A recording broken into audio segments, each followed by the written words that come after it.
بسم الله الرحمن الرحيم. الحمد لله رب العالمين، وصلى الله وسلم وبارك على سيدنا وحبيبنا محمد وعلى آله وصحبه أجمعين. السلام عليكم ورحمة الله وبركاته.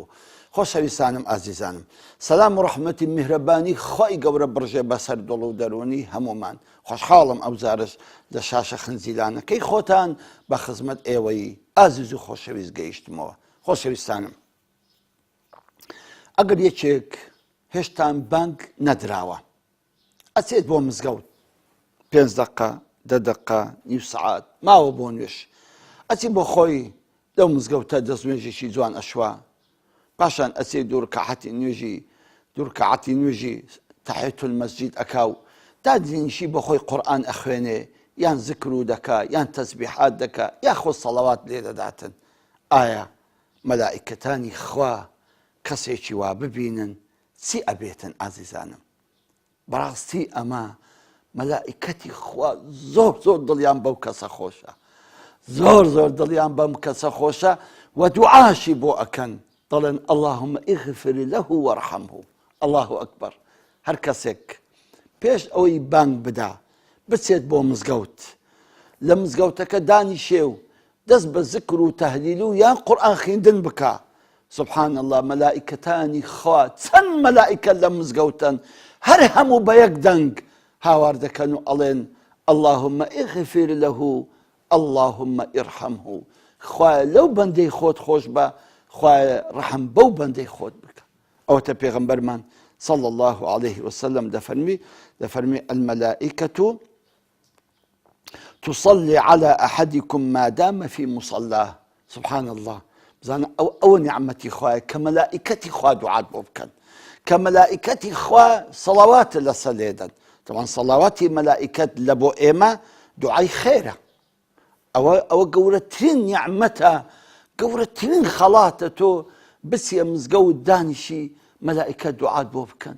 دەتەوێت خوا لێت خۆشبی، دەتەوێت خوا ڕەحمت پێ بکە، لێگەڕێ با مەلائیکەتەکان دوعات بۆ بکەن، لێگەڕێ با مەلائیکەتەکان داوای لێخۆشبوون و ڕەحمەت و میهرەبانی خوات بۆ بکەن. بڕۆ مزگەوت نیو سەعات پێش بانگ، چارێکێک پێش بانگ بڕۆ مزگەوت دانیشە و دەست بە تەسبیحات و قورئان خوێندن بکە. بزانە چۆن هەرچی مەلائیکەتی ئەو مزگەوتەیە هەر هەمویان تصلي عليك. بنص حديث پیغمبر خوا عليه الصلاة والسلام دفرمي الملائكة تصلي على أحدكم ما دام في مصلى. ما دام لو شونك مصلى أو شونك كان يجي لدكي انتظار دكي كوا بانك بداو مؤذن بي وبانك بداو بانك بفرموتن بوين مش بكن حمو ملائكة كان دعاء خير اللي أكنوا اللهم اغفر له اللهم ارحمه. تخوا لەو خەڵاتی خۆشتر هەیە، تخوا لەو نیعمەتەی گەورەتر هەیە. خاڵێکی تر ئەو مەلائیکەتانەی کە دوعای بۆ ئێمە ئەکەن، ئەو کەسانن کەوا تەلەبی علمن، تاڵیبی علمن، ئەو کەسانەی کەوا دائیمەن خەریکن کەوا زانیاری فێر بن، زانست و زانیاری فێر بن. ئەچ لە مزگەوتەکان لەکن مامۆستایەکان ئەخوێنن، ئەسنا ئەو شوێنانەی کە علم و معریفەت لێ فێر ئەبن، زانستی دینی، زانستی قورئان، زانستی فەرموودەی پێغەمبەری خوا صلی الله عليه وسلم، زانستی شریعەتی ئیسلام. ئەو زانستانە فێر ئەبن کە خزمەتی ئینسانیەت بکە، کە خزمەتی مرۆڤایەتی بکە، بەڵام بە نیەتێکی پاک، هیچ مەقسەدێکی نییە، تەنها خوا لە خۆ ڕازی بکە و خزمەتێکی ژین و دینی ئەم خەڵکە بکاتن. هەر کەسێک تاڵیبی علم بێ، سبحان الله، مەلائیکەتانی خوای گەورە بزانن چی بۆ ئەکەن، بەس بزانە چی بۆ ئەکەن. باجێ لە پێغەمبەری خوا بگرین صلى الله عليه وسلم، ئەو ئەبینی، ئەو ئەزانی، ئەو خەبەری یەقین لەکن، ئەوە بزانی چمان پێ دەڵێ. پێغەمبەرمان سەروەرمان سەردارمان محمد المصطفى صلى الله عليه وسلم ئەفەرمی من سلك طريقا يطلب فيه علما. هەر کەسێک ڕێیەکی گرتە بەر، لەو ڕێیەدا تەڵەبی علمی دەکرد، دەفەرمی سەلەکە طەریقەن إلى الجەنە. ئەوە یەقینی بێ ڕێیەکی بەهەشتی گرتووە، ڕێیەکی بەهەشتی گرتووە، کەواتە ڕێی تاڵب العلم ڕێی بەهەشتە. ئەو کەسەی ئەوێ بستە بەهەشت با تاڵب علم بێ، با بەردەوام لە خزمەت ئەو مامۆستایانە دانیشێ لەسەر چۆک داوای علم بکات، کە ئەم ڕێی بەهەشتە. ئەمە ڕێی بەهەشتە. پاشان ئەفەرمیتن ئین المەلائکەتە لتضع أجنحتها رضا لطالب العلم. الله أكبر. لو رزي لو حرمتي لو قدري أفرمي ملائكة كان إن الملائكة يعني تسندها ملائكة لتضع أجنحتها بعضي خوي رادخي بعضي خوي رادخي بس لوي طالب العلم بصري دابروا. سبحان الله سبحان الله يا رب. أما تفضلك أما تقوريك أما تسريزك دايت أو كسي كطالب العلم بداخل إستا طالب العلم زور كان بونا أكاتان ليه مزقوتكاني إما تسول بون لطالب العلم مزقوتكاني إما تسول بون لفقيان همو مزقوتكان زميان دهاد لفقيان همو مزقفتكان أو همو فقيه وجوانانيان هبون أو قركب ما خير وبركة خوشي بو بس أي أنفقيانا كخريشي دستناني علم بون كخريشي أو بون كديني خوافي أبون شارزاء أبون لديني خوا لقرآني خوا لفرمودي محمد المصطفى صلى الله عليه وسلم لشريعة إسلام بوي خزمتي أم خلق بكن بوي جين وديني أم خلق خزمت بكن بلان بدا خوا بسياستي شي دژمنانانە بە سیاسەتێکی پیسی دژمنانی ئەم دینە فەقەیەکانیان لە مزگەوتەکان نەهێشت و ڕۆژ بە ڕۆژیش ئێستاش محاولە دەکەن کە ئەم فەقەیانە نەمینن ئەم گوڵی باغی ئیسلامە نەمینێن کە بەڕاستی هەبوونی فەقێ بەردەوام بوونی مامۆستا لە دەروست گۆتنەوەی فەقێ بەڕاستی ئەبێتەمایی ئەوەی کەوا ئەم دینە گەشونما بکە تەرەقی ئەم دینە تەرەقی بکە ڕۆژ بە ڕۆژ. ئازیزانم خەڵکی قەدیم بەڕاستی کوڕیان نەزر دەکرد دەیانگوت مامۆستا ئەم کوڕەمەیان هیچی ئیشی پێ ناکەین تا هێیان دای ئەنین کەوا ببێت بە مەلاو خەریکی فێربوونی علم و زانست بێ بۆ خزمەتی ئیسلام بکاتن.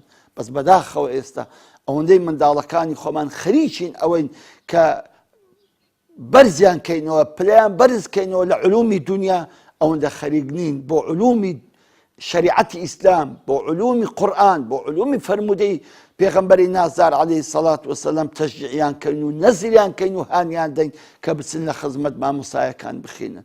با کوڕەکەت علومی دنیاش بزانێ و علومی ئاخرەتیش بزانێ با علومی طب و هەندەسە و جیۆلۆجیش بزانی وەڵام لەو کاتەدا علمی قورئان و فەرمودە و فقهیش بزانێتن.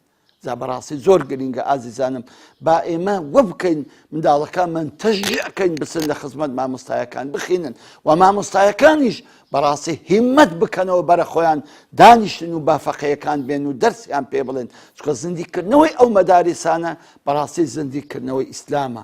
ئەم کوردستانە بەسای ئەم فەقەیانە وێران نەبوو ئەم کوردستانە بەسای ئەم فەقەیانە دینەکە گەشەی کردەوەمە پاش ئەوەی کە حکومەت هەموو ماڵ و حاڵی ئەو گوندانە بە هەزاران گوندین تێکدا بەڵام کاتێک کە ئەم گوندانە ئاوەدان ئەکرانەوە یەکەم شت ماڵی خوا دروست ئەکرا مەدرسەی فەقێ مامۆستا دائەنیشتن و دەستی بە دەرس و گۆتنەوە و پێگەیاندنی فەقەیان ئەکرد. ئازیزانم بەڕاستی ئەمە وەزیفەی گەورەیە و فەزل و پاداشەکەشی گەورەیە. تخوا ئەی فەقێ ئەی ئەو کەسێک کە تاالبی علمی لە پێناوی ئەوەی کە شارەزای قورئان و فەرمودە و شریعەتی ئیسلام بی تۆ ڕێی بەهەشتت گرتووە یەقینت بێ و مەلائیکەتانی خوا باڵت بۆ ڕای ئەخن احترام و ڕێز و قەدرت بۆ ئەگرن بۆ ئەوەی تۆ لەسەر حەقی و لەسەر ڕێی بەهەشتیشی بزانن. ئەوانەی کە کاتێک کە ڕئیس جمهوریەک دێ کاتێک کە پیاوێکی گەورە دێ لە مەتار مافوری سۆری لۆ ڕادێخن لۆ ئەوە نیشانەی ئەوەیە کە ئەو پیاوێکی بە حورمەت و بەڕێز و بە قەدرە پاشان لەو بەر و لەو بەر خەڵک و عەسکەر ڕادەوەستی و ئیستیقبالی دەکەن.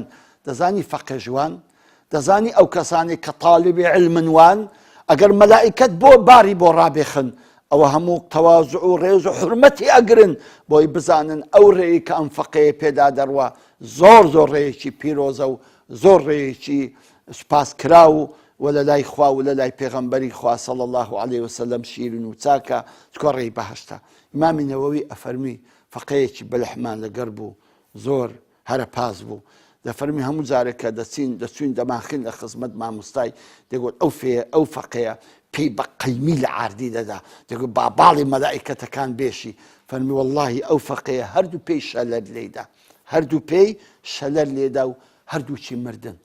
نەکەن و وەبزانن ئەو قسەی من دەیکەم سوعبەتە و یان خەیاڵە حقيقة ما دام پیغمبری خوا عليه الصلاة والسلام بفرمي إن الملائكة لتضع أجنحتها رضا لطالب العلم. حقيقة باري رادي خيتن حقيقة أو ملائكة لدورة وبشتي أو فقيه بالي خوان رادي خنو وريزو حرمتي أقرنو وقدري أقرنو وريبو خوش أكن بوي أنفقيه بسيتن علمي فير ببيو زانستي قرآن وفرمودو أو زانست فير ببي كبراسي خزمتي جين وديني أم خلق أكاتن يشي تر لو شوێنانەی کە مەلائکەتانی خوا دوعامان بۆ ئەکەن دڵیان پێخۆشە مەجلیسی قورئان خوێندنە. سبحان الله مەجلیسی قورئان خوێندن لە ماڵ بێ لە مزگەوت بێ لە مەرکەزێک بێ لە هەر شوێنێک کە خەریکی خزمەتی قورئان بووی کە خەریکی خزمەتی ئەوەی بوو کە قورئان لەبەرکەیت تەجوید فێر بیت قراءەتی تەواو فێر بیت ئەنواع قراءەتەکان فێر بیت تفسير فير بيت مفردات قرآن فير بيت أسبابي نزولي فير بيت ميم خريجي قرآن بوي خريجي خزمت كندني قرآن بوي بزانة پیغمبر خوا عليه الصلاة والسلام تسد بي عليه پیغمبر خوا أفرمي صلى الله عليه وسلم ما اجتمع قوم في بيت من بيوت الله يتلون كتاب الله ويتدارسون بينهم إلا نزلت عليهم السكينة وغشيتهم الرحمة وحفتهم الملائكة وذكرهم الله في من عنده. سبحان الله.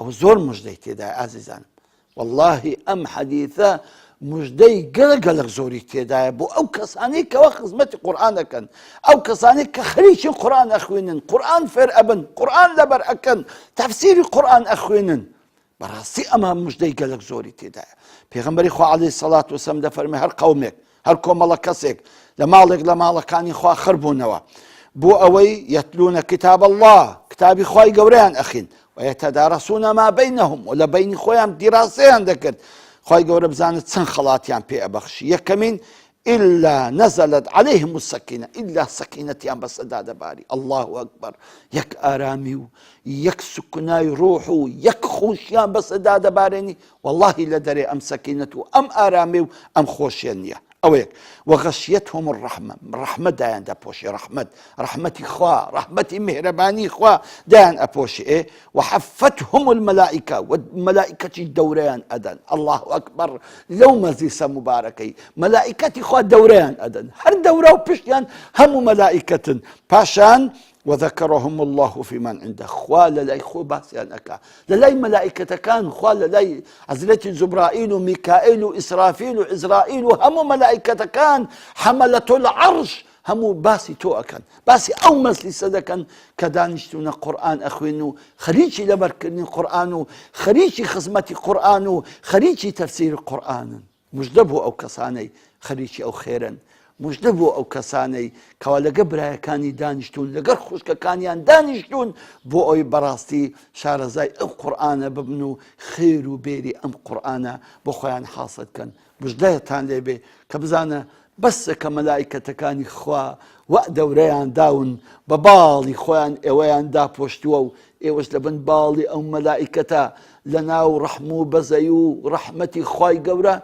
إيوا كلامي خواو قرآني خواو تفسيري قرآني خواي قورا دخوينن مبارك تانبي وبيروس تانبي أو نازو نعمته بتوكل دي بابتك بخزمتان دقمو إن شاء الله.